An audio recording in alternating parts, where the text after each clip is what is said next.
Welcome to another edition of Great Health, Abundant Happiness, and Outrageous Love.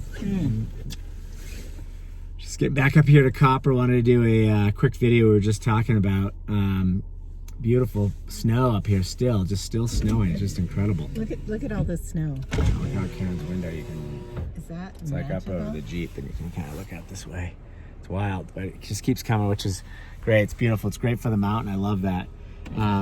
What did you want to do it on, honey? I think 3 things to avoid to live your best life. Exactly. 3 things to avoid if you can. If you're already in these situations, eliminate them to live your best life. So the first thing is to eliminate and avoid toxic relationships and toxic people, toxic friendships, any type of people that are draining you. It might just always be negative.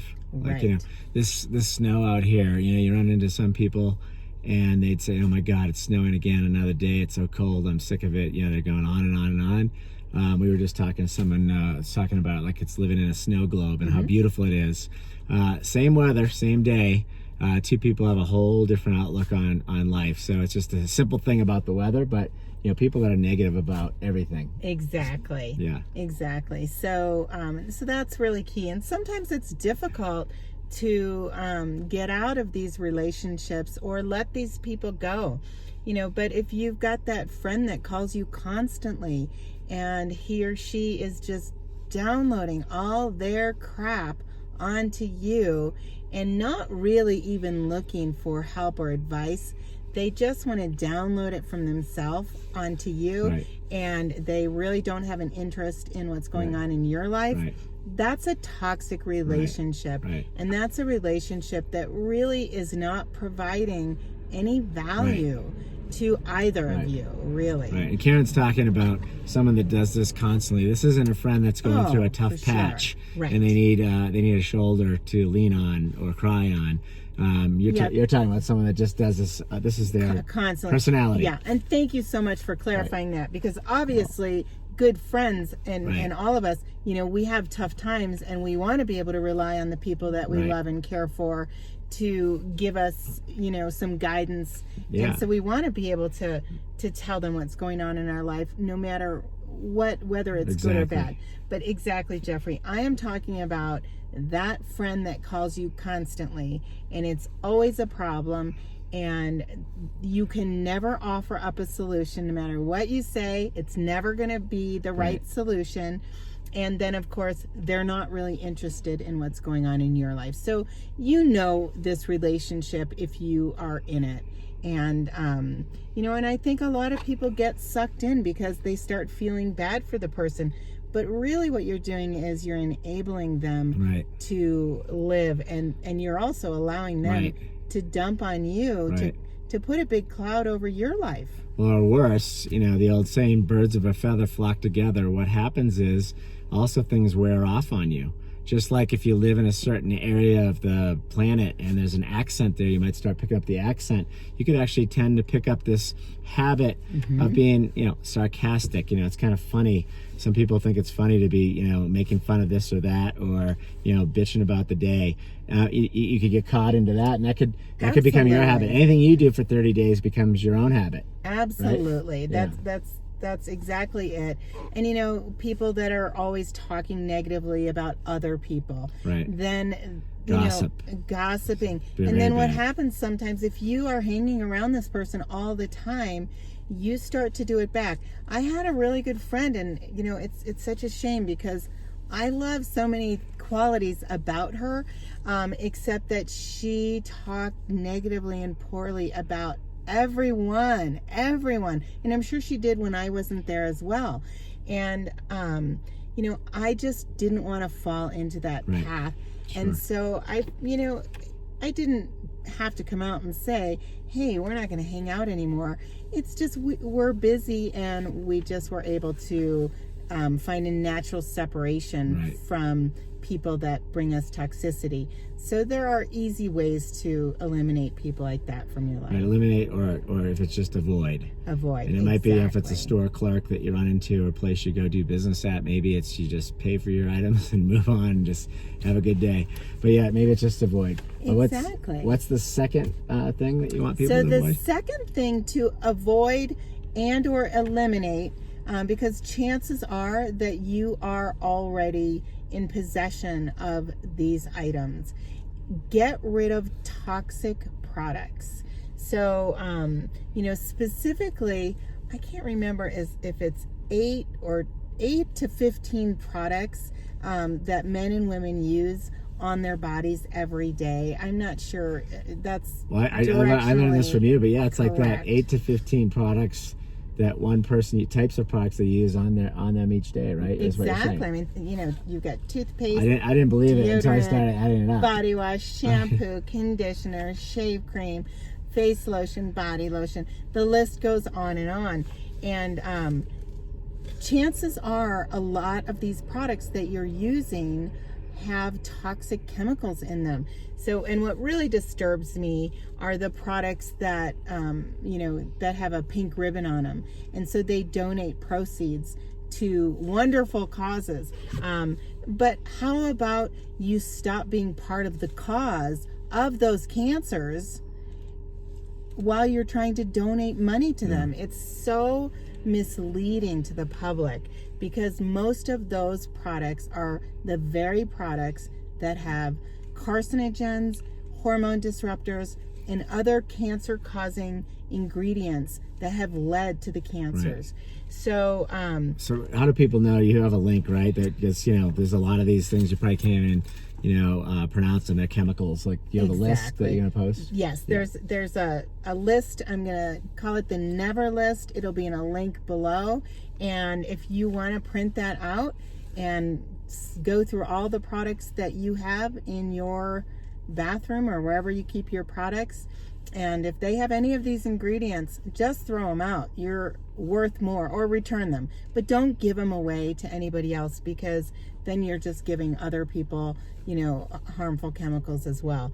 And stop buying these products, because we really need to let these companies know that we are smarter than that and we deserve better than that. And unfortunately, the laws in the US don't protect us like the laws in Europe and some of the other countries, where I think there's so many products, but fragrance is sort of a loophole for this whole industry. And the reason I bring that up, I'm not talking about cologne and perfume.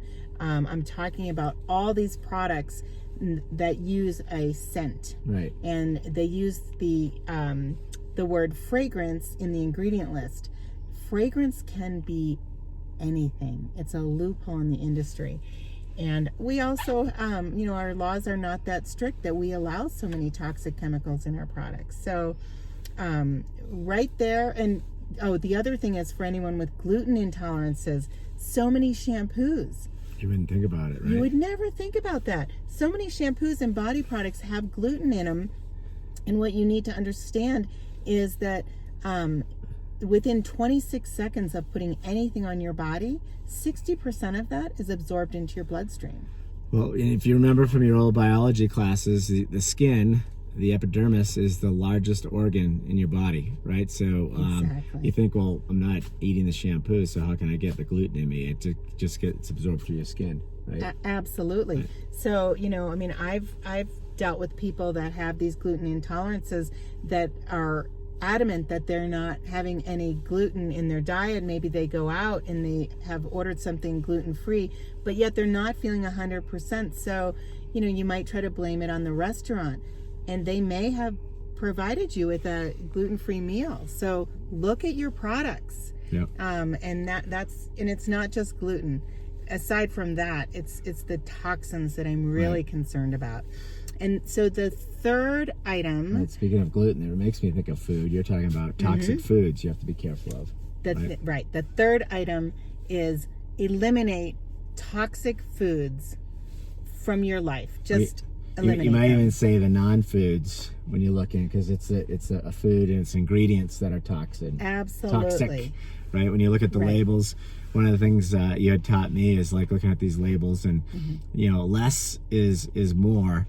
For instance, if you look at organic peanut butter, it should just be peanuts. They just grind up peanuts. But if you look at even some brands that look like they're really healthy, you usually see palm oils and a lot of things added to them. And God forbid, if you go to some of the big brands, you look at all the stuff that's added, you'll be amazed. Sugar, etc. Oh, yeah, sugar. That's hidden in a lot of things, by the way. And I think most people know that, but it's under a lot of different names. But I think people know that, but it's very misleading. Again, I'm a big fan of always buying organic whenever I can. So, this is something that you learned along the way with the peanut butter. Jeffrey would, pick out a peanut butter, and he said, this is an organic peanut butter. Just because it's an organic peanut butter doesn't mean that it has only peanuts in it. Right. So you still don't want to have organic palm oil in your peanut butter. There's so much natural oil in peanut butter anyway, and you don't want organic sugar in your peanut butter. And just look on any of the items in the grocery store. I usually flip something around, and Karen used to be on an aisle looking at, what are you looking at? And but it's she's trained me well to go in there, and it's funny when you look at labels. If you see a laundry list of things, like it's like when someone sends me a long email, I can barely read the whole thing. When I see how long it is, sometimes I don't even read them. But it's the same thing with the ingredients on the back. Turn it around. When you see this long list, I guarantee you won't be able to pronounce half the stuff on there, and that's the stuff you're talking about that's toxic, right? And you know what? That's such a great point. If you turn something around and you can't pronounce the ingredients in it, put it back on the shelf and don't buy it. And we have to stop buying these products so that here in the U.S. they'll stop selling products to us that have toxic ingredients. And again, I want to say, because I know YouTube, we've got people from all around the globe. Europe does a much better job than the United States about keeping their people free of products that have these, weed killers or toxic ingredients or gums and etc. So just make sure that anything that you're purchasing is exactly the food that you're looking to buy and doesn't have other ingredients, especially unknown ingredients. Obviously, we're big fans of Whole Foods. Yep. And Whole Foods, not the store. We do love Whole Foods. Although I'm a huge fan of Whole Foods, the store. You're talking about Whole Foods like an apple is a whole food. It's just the apple is the food. It's a whole food. A banana, a broccoli, right? Any foods that you don't need to worry about an ingredient list. And again, if you can stick with organic whole foods, because then you don't have to worry about the waxes that they put on them to make them look prettier, or the the pesticides that are on them, to keep them growing just so. So organic whole foods are always the best. But, things like peanut butter and other items that, I always keep tahini in the house because I love to make hummus. And that's another product that, you don't need to buy tahini that has anything other than sesame seeds in it. So those are the three things that you want to avoid and eliminate from your life in order to live your best life. Toxic people, toxic relationships, bye-bye. Number 2, toxic products that have carcinogens, throw them out. And number 3, toxic foods. Don't buy them, don't eat them, and just know what you're putting into your body. And any company that is a B corporation, regardless of what product they are providing to us, those in the United States, and I think worldwide, are great companies because they're not just for profit, but they're also for the people and the planet. So usually that's a good sign of a product, whether it's a personal care product or a food product. Those are usually good signs that you're getting something quality, not 110%, but usually. And you're going to put a couple links below to, Yes. to help people out where the stuff is. Exactly. So that's good. I think that's great advice. Okay, well, wishing you great health, abundant happiness, and outrageous love from Copper Mountain. We're at the base of Super Bee. And if you'd go ahead and subscribe. Yeah, I think we're gonna put it right up in the middle now. So we always forget left or right, so no more problem, right? Right? That circle in the middle, click on that and subscribe. We'd love to have you on board. See ya.